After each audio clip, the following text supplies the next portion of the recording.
Welcome back to 6th Gear Garage. Today we're going to pull the engine and the tranny out of a 2001 BMW 740i.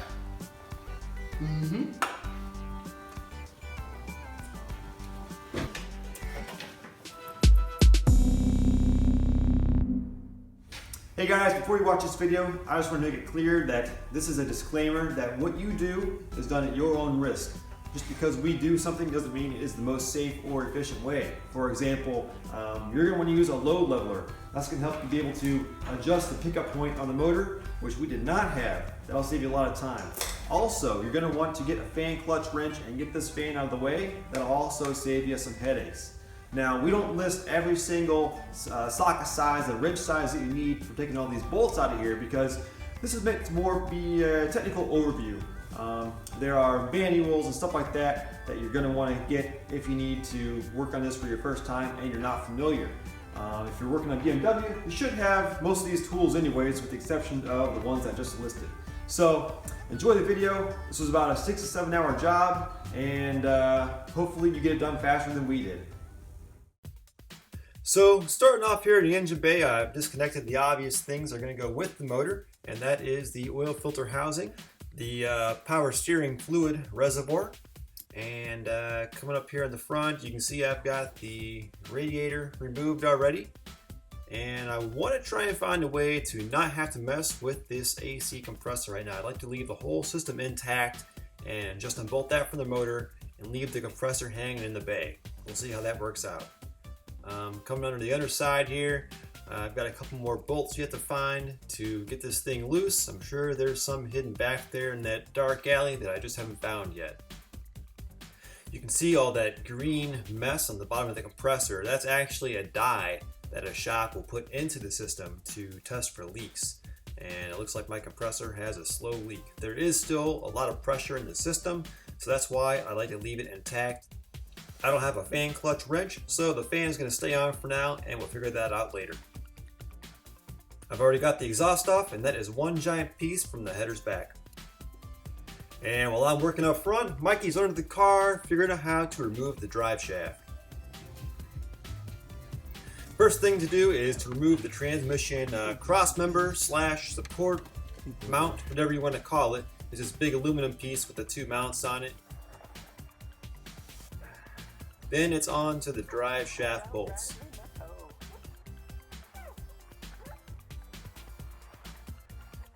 Note here, we are supporting the transmission with a piece of wood on a jack.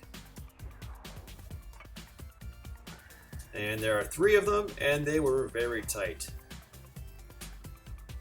Best way to do it is to get a skinny wrench on the back side and a large socket with a good sized breaker on the front. That's the only way we got enough torque to break them loose. While he's messing with that, I went up back under the hood and I disconnected all the wires and harnesses from the fuse box panel area, and he went ahead and got those loose. I had to lift up that rubber surround in order to pull the rubber boots through. Alright, Mikey's been busy. He's got the 3 bolts out of the front, and now he's got the bolts out of the rear. And now we just need to get this chisel to get this drive shaft off of the rear diff.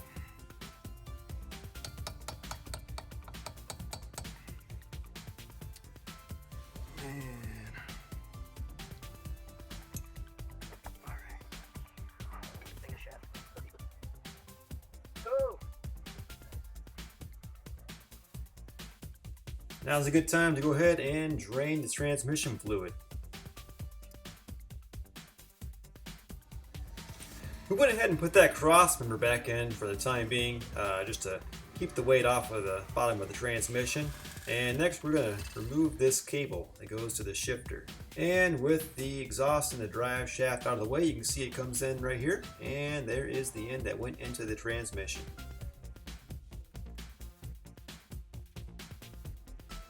Next, we have this cable going across the crossmember here, and this is for the starter wire. It's a big positive wire. You can see it's got a connection here over on the right, which we have undone now. And next, we're just going to get the rest of it undone and route it up out of the way. Back up to the engine bay on the firewall, we have these heater core hoses to remove. As you can see, it's kind of a tight space and they're hard to get to and pull off, and later we'll find that we actually left one attached.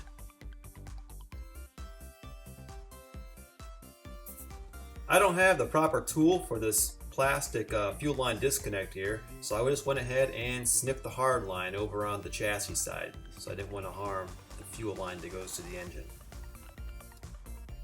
And here's where not being able to remove the fan is coming to bite us in the ass. I had to pull the condenser out to make some extra room for the engine to move forward.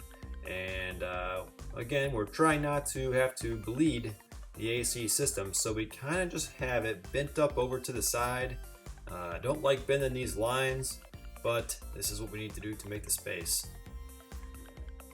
And as far as unbolting the actual engine mounts, it's pretty easy. You just need some long extensions, and there's one bolt on each side. You can see kind of down there where it goes. Passenger side a little bit tighter, but same concept. Time to disconnect the power steering line. I've got a bucket in place, and this is the line that I thought went from the power steering box to the power steering pump. Now it is finally time for fun things to happen. We have the engine fully disconnected from the car, and Mikey is back working with the transmission and making sure we have an angle to clear the crossmember there. And then I'm up front trying to pull it forward and lift it up out. Now we don't have a load leveler. We'll see how this goes. So right off the bat, we learned that a load leveler is the way to go. We tried pulling it out, ran into some issues with the overall angle, had to set the whole thing back down and undo the chain and move it all over again, which took a lot of time. And we're trying to work around all this AC compressor and lines and condenser, and we're bumping the condenser. It's held up with bungee cords, and I just get the feeling that it's going to go bad eventually. Hopefully none of these lines get pinched too much.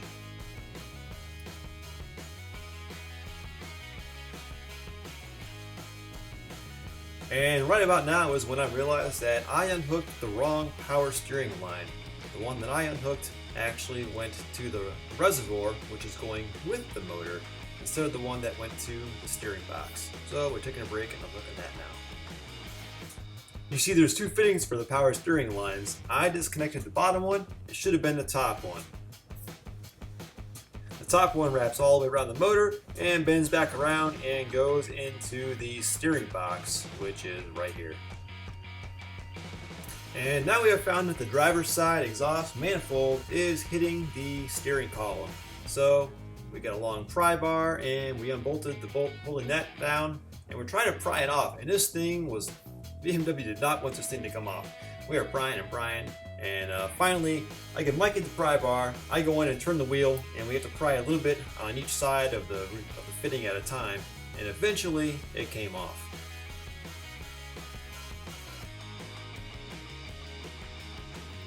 Now we think we're in the clear to pull the motor. However, the AC condenser is still in the way, so Mikey's wrestling with that, and then disaster strikes.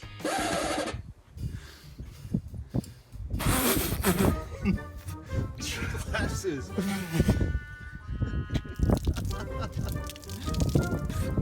Is it working? No, it's not. Come in the house. I forgot you can't see. I'm afraid to open my eyes. I got a tiny bit. You got glass in the. Oh, dude, it literally looks like something in a movie. Oh, you got a towel or something. I forgot you can see. If you got a towel or something. Yeah, come here. I'm gonna get you a towel.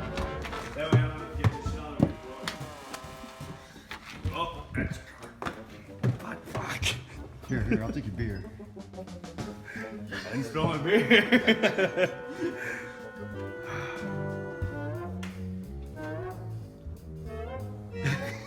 You want water on it or something, or? No, I mean that's the thing. Like I literally like. I kind of luckily, for one, my glasses, and then not to mention. Oh man, is that normal for this to happen?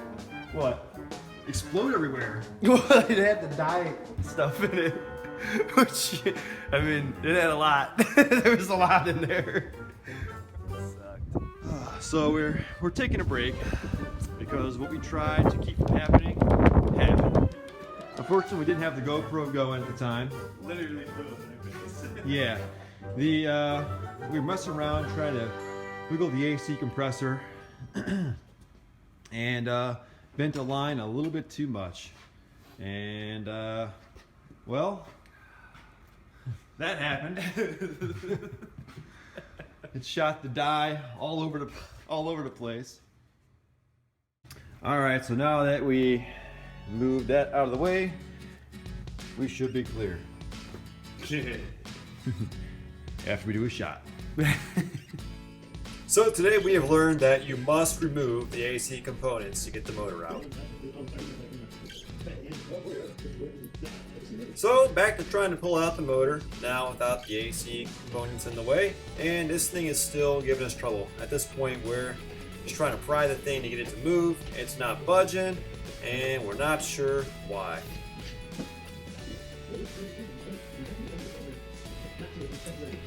At one point we looked under the car and we found that there's a little tab that hangs off the bottom of the transmission that was hitting the sway bar, so we thought maybe that was it.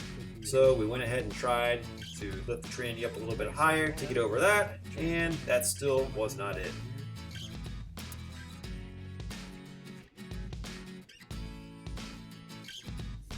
And here's the point where we finally discovered that we missed one of those hoses that went to the firewall. All that time, that's what it was.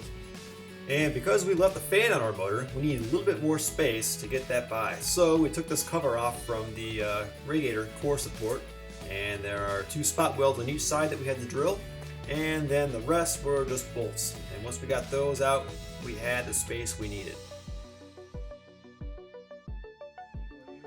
Alright, we are nearing the end of this project.